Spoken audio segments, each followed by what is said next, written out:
Hello, everyone, and welcome back to English Spark US, where learning English becomes simple and enjoyable. I'm Emily. Hello, Emily, and hello to all our amazing listeners joining us today. What a wonderful day to be here together. It truly is. The weather is gorgeous outside, and I'm feeling so energized. How about you, Jake? How are you feeling today? I'm feeling fantastic. Thank you for asking. I had such a peaceful morning. I enjoyed my tea, listened to some music, and now I'm ready for our chat. That sounds wonderful. A calm morning really sets the tone for the whole day, doesn't it? Absolutely. There's nothing quite like starting slow and peaceful. It gives you energy for everything else. I completely agree. Sometimes we rush too much in the mornings. Taking time for yourself is so important. Yes, and drinking something warm, whether it's coffee or tea, really helps wake up the brain. So true. I had some green tea this morning myself. It was perfect. Excellent choice. But before we continue our conversation, Emily, we have a small request for our listeners. Yes, if you enjoy learning English with us, please take just a moment to hit that subscribe button and give us a thumbs up. It really helps our channel reach more English learners around the world. And don't forget to share this video with your friends and family. Learning English together is always more fun. Absolutely. When you share, you help someone else improve their English too.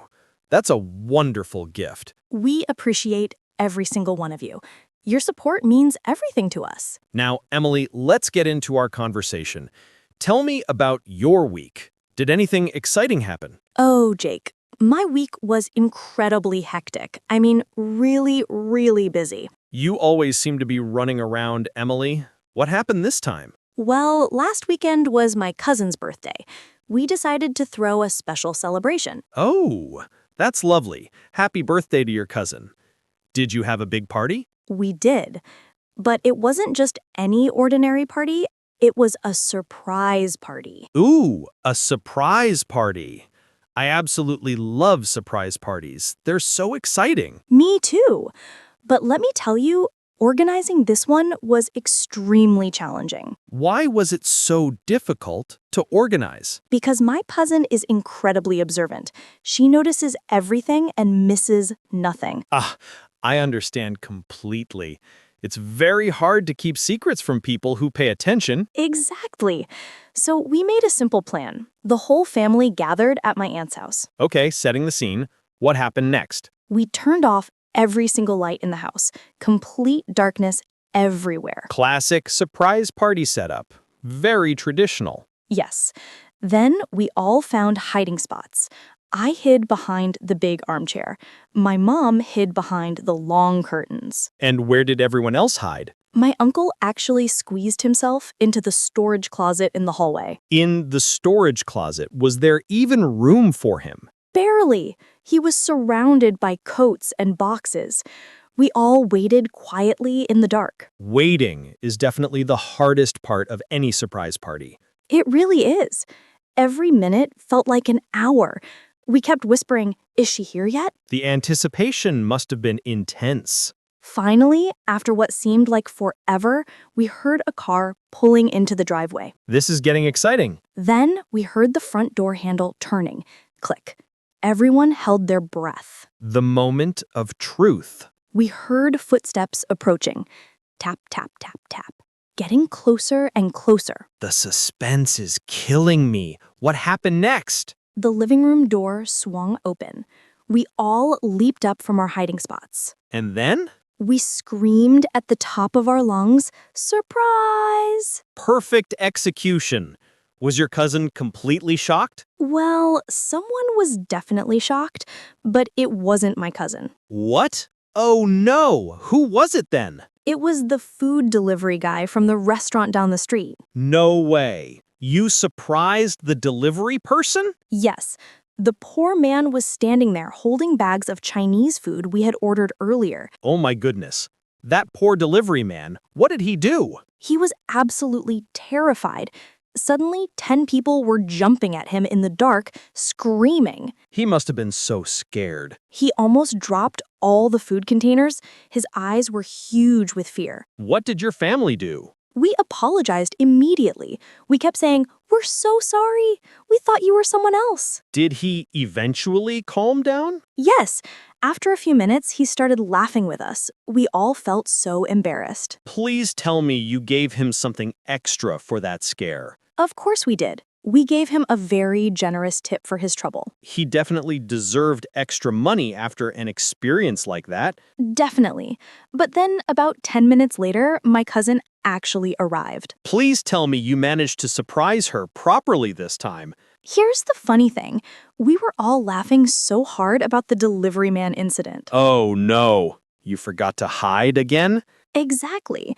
Nobody remembered to go back to their hiding spots. So she just walked in normally. Yes, she walked in and saw everyone standing around laughing hysterically. What did she say? She looked so confused and asked, "Why is everyone laughing and why is there a delivery man eating birthday cake?" You invited the delivery man to stay for cake? We did. He became our unexpected special guest. It was actually wonderful. That's such a fantastic story, Emily. Real life is truly funnier than any movie. It really is. Now, it's your turn, Jake. Did anything interesting happen to you this week? Well, nothing quite as dramatic as your surprise party adventure. But I had quite an experience at my community center. Oh, tell me. What happened there? We organized a volunteer day. Everyone helps with repairs and maintenance around the building. That's really nice. Community service is so important. What was your assigned task for the volunteer day? My job was to repaint the wooden fence outside the building.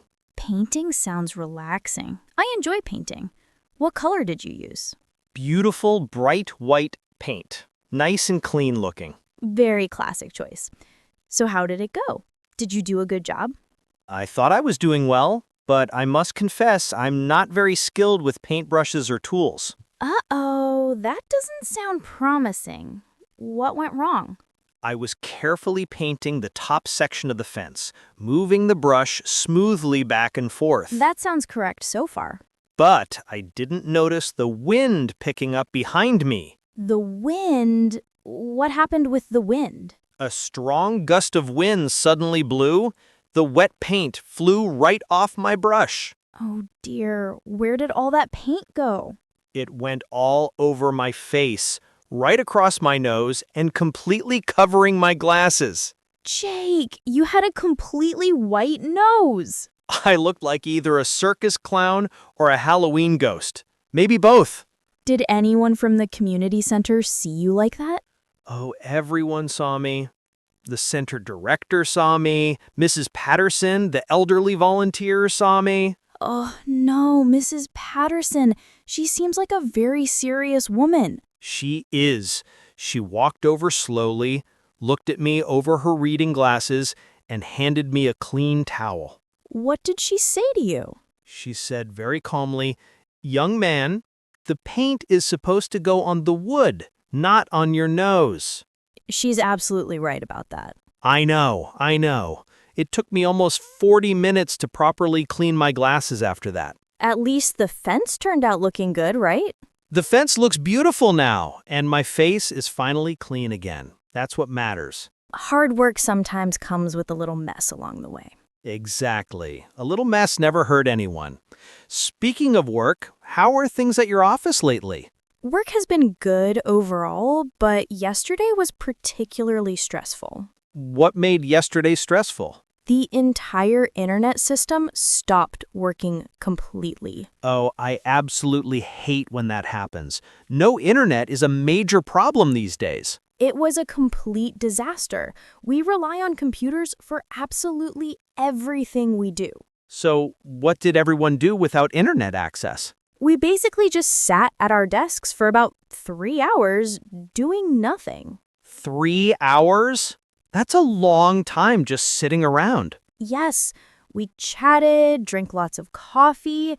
It was actually surprisingly pleasant. Really? You actually enjoyed the internet being down? In a strange way, yes. Usually everyone stares at their computer screens constantly. Click, click, type, type. That's true. Modern offices can be surprisingly quiet and isolating. But Without internet, we actually had to talk to each other.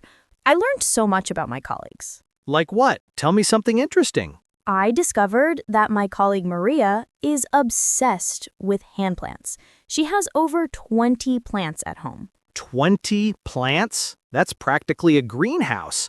And my manager, Mr. Rodriguez, you'll never guess his secret hobby. Let me guess. Golf? Tennis? No, he loves baking. He makes homemade pastries every single weekend. Baking pastries? I never would have expected that from him. Neither would I.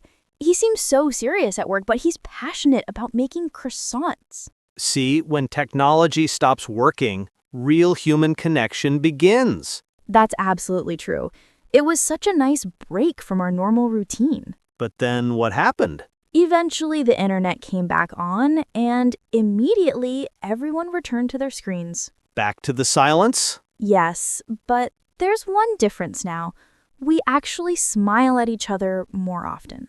That's truly lovely. It connects perfectly with what we always say here, What do you mean? which is talking and connecting with people is genuinely important for everyone. Speaking of talking to people, you mentioned something happened at the grocery store? Oh, yes, I had the most embarrassing situation yesterday while shopping. You were full of stories this week. Please tell me everything. I was shopping for vegetables. Specifically, I needed some fresh peppers. Okay, peppers. Seems normal so far. I saw a woman from behind. She looked exactly like my Aunt Margaret. Oh, I think I know where this story is heading. Same high style, same blue coat, same height and posture. I was completely certain. What did you do next? I walked up behind her and gave her a big, warm hug. Jake, please tell me you didn't actually do that. I absolutely did. I hugged her tightly and said, "Aunt Margaret, how wonderful to see you!" Oh my goodness. What happened then? She turned around slowly. It was definitely not Aunt Margaret. Oh no, another case of mistaken identity. She was a complete stranger. She looked extremely confused and slightly frightened. A random man hugging her in the vegetable aisle? That's so awkward. My face turned bright red immediately. I felt the heat of embarrassment. What did you say to her? I apologized profusely. I am so incredibly sorry. I truly thought you were my aunt. Did she accept your apology? She studied my face for a moment, then smiled warmly and said, "That's all right."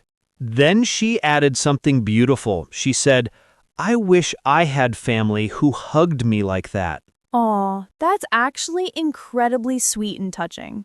It was. We both laughed about it, but I was extremely careful checking faces after that. I bet you look twice before hugging anyone now. Absolutely. Always verify the face first. That's my new life rule. You know, Jake, these stories are perfect examples of why storytelling helps with English. What do you mean exactly? When you tell a personal story, you remember vocabulary much better because there's emotion attached. That's so true. You remember surprise because of the delivery man incident. And you remember paint because of your white nose experience. Exactly. So listeners, don't just memorize word lists, connect words to your experiences. Tell stories about your own life in English.